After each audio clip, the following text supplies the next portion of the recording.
Hi everyone, welcome back to the channel. This is going to be my World Cup update video. We just had the first round of fixtures just ended, so I'm going to go through all the games that we've had so far, where we've had shocks, where we've had some controversy, and where we've had some great goals and some good games so far. So we kicked off with Russia versus Saudi Arabia. 5-0 winners, Russia ended up to be. There's a lot of pressure on them going into this tournament. Being the hosts, there's a lot talking in Russian media that it's the worst Russian team that they've ever had at a tournament. There wasn't a lot of confidence from the nation going into it, but they ran out 5-0 convincing winners over Saudi Arabia. I think a lot of this is not so much to do with how well Russia played, although they did play well and they scored some cracking goals.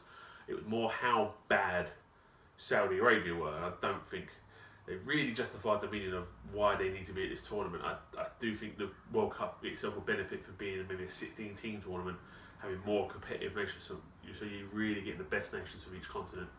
Play 32 teams, you do get some of these weaker teams into it, and they're going to extend it to, I think, 48 teams. Down the line, I think we're just going to get more of these sort of results, but still. Okay, so moving on, was the Uruguay-Egypt game. This was a hard game for Uruguay. They didn't look at it, especially Suarez, didn't look at his usual self. He looks tired to me. I think he's had a long season with Barcelona, and I think this is, you can see it in him. He wasn't himself, his touch was a bit off, his runs weren't quite there, and Uruguay needed an 89th minute winner to get the win over Egypt. Mo Salah didn't play for Egypt. I don't think he's as fit as they're telling us, or he's telling us. Otherwise, I think we would have seen them. They were very much in the game. Egypt, they weren't getting overrun by Uruguay. He could have come on and made a difference. He didn't.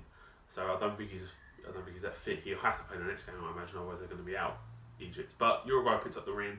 I think these two, Uruguay and Russia, are going to make it out of this group anyway, pretty easy from here on out. Moving on, we had Morocco versus Iran. This was a bit of a slog to get through. I've watched every game so far, and this may be one of the worst ones. There wasn't a lot going on. Morocco were probably a little bit unlucky. They were probably slightly the better team. They made some of the better chances out of the two, but it was an own goal eventually which got Iran the win. This was again in the 91st minute, I think, this game. We've had no nils so far this tournament, so that's pretty good. Yeah, this was a poor game. Again, that sort of thing. Do we need these sort of teams in the tournament? Probably not, but we got it. It was a win for Iran, but I don't think either of these is going to get out of this group. Moving on, this is when the World Cup really come alive to a lot of people. This is when Spain met Portugal. This was the first game that everyone was kind of really probably looking forward to, and it did not disappoint. This game was an absolute barnstorm. 3-3 draw and everything, and action. Had some great football, we had some great goals, we had some goalkeeping errors with De Gea, something you wouldn't expect to make these sort of errors. But Ronaldo second got, he spilled it in. Terrible goalkeeper from him, which is usually pretty solid, probably maybe up there, maybe the best or the top 3 goalkeepers in the world. Ronaldo's free kick at the end was sublime. Nacho's goal was even better than that. The technique to hit that volley and into that bottom corner from outside the area, we've seen most players balloon it straight over, was immense. Definitely the best game of the tournament so far.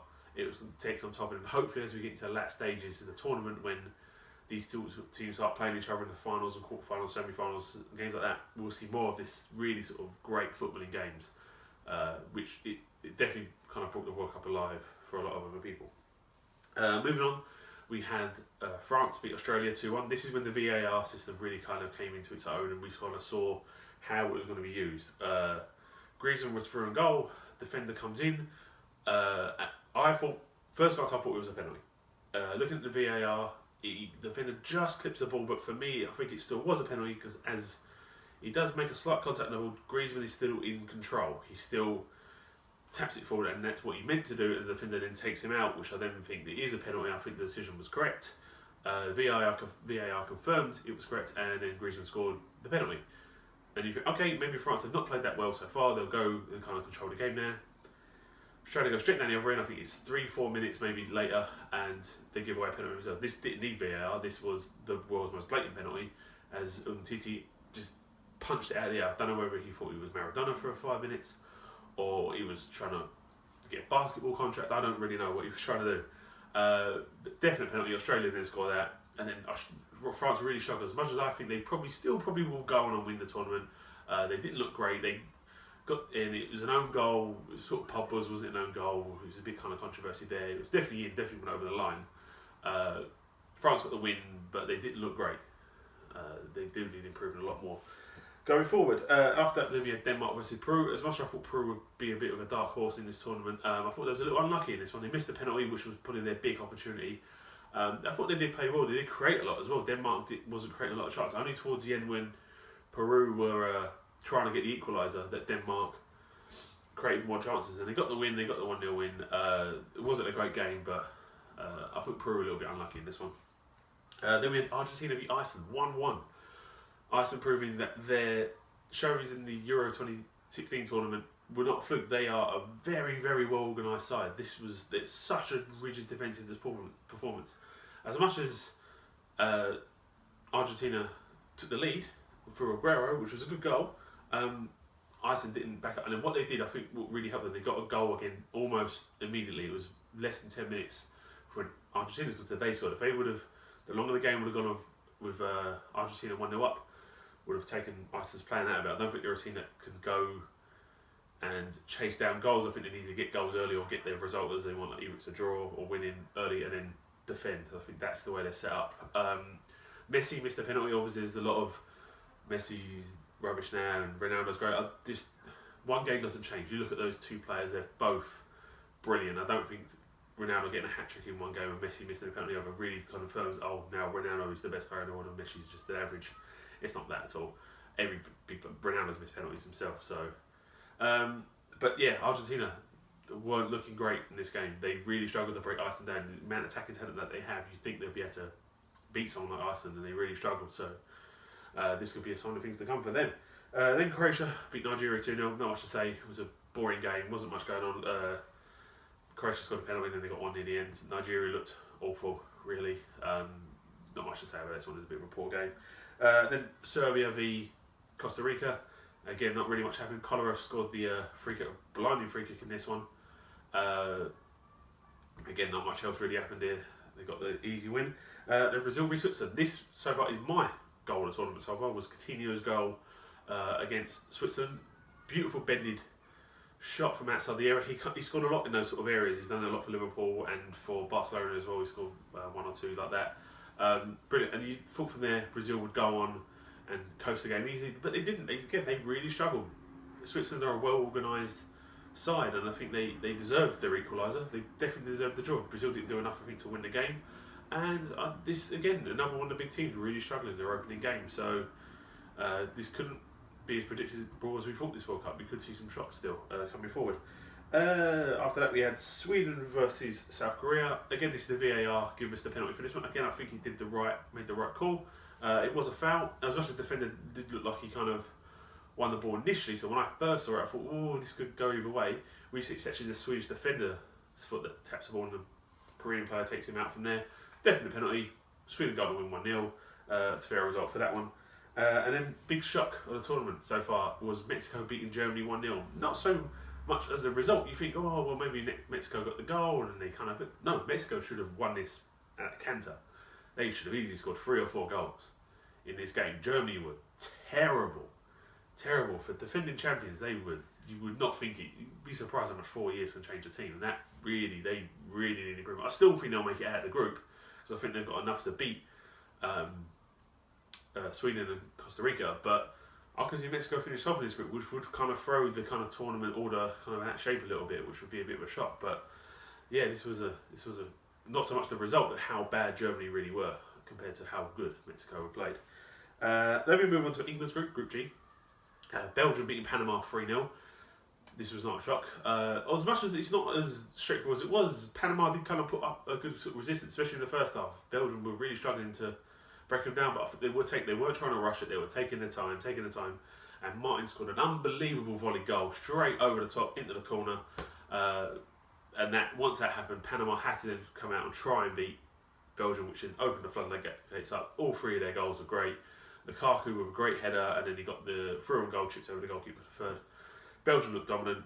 I think they're going to be could be a force. It looks like they're really coming together and actually gelling as a team. As I kind of said before, they good individuals. Couldn't they play as a team? They did it in this game, which do show they are looking like they're going to be maybe some people's dark horses to go a bit further. Then England v Tunisia. This was a hard game, but I think it was a deserved win for England. It wasn't the most scintillating performance. Tunisia really kind of set their stall out. This game was when I think the VAR has let itself down. Obviously, Harry Kane got the opening goal. England were dominating the opening, took 10-15 minutes, had loads of chances, could have maybe scored 2 or 3 by that point, put the game outside, but they didn't. Got the one goal. Tunisia didn't get a penalty. To me, it probably was a penalty. I think this is where we struggle playing a full-back, centre-back position, because he's not used to kind of being that far probably into the middle. And as he's kind of lent his arms out to kind of fill with the defence, he's kind of swung, and in an international stage, this probably was a penalty. She's to score it, but England had bagged 4 chances to kind of get back in this. But there were 2 incidents that England should have had a penalty. The second one especially. The first one, as you've seen, it looks like the defender kind of almost wrestles double leg takedown sort of Harry Kane, but also there are other fouls going on in the box as well, so I can understand why he didn't give that one, because he did that one and not with this penalty. But the second one, he's climbing on Harry Kane's back and he's almost got his neck in a vice, like he's trying to do a rear naked choke.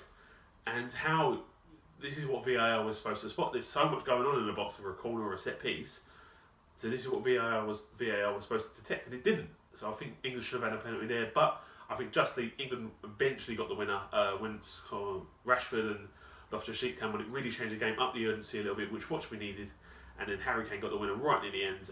Deserved victory for England.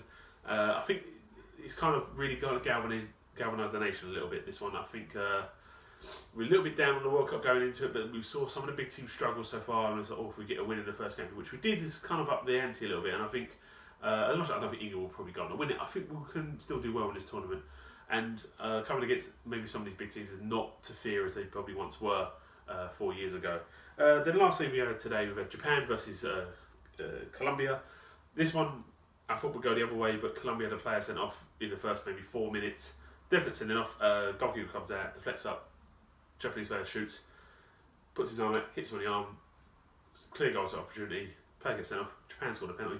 Colombia did really well to come back into it though. Scored a free kick. And I thought, well, it might be a sneaker draw, which would be really good for them being down to 10 men.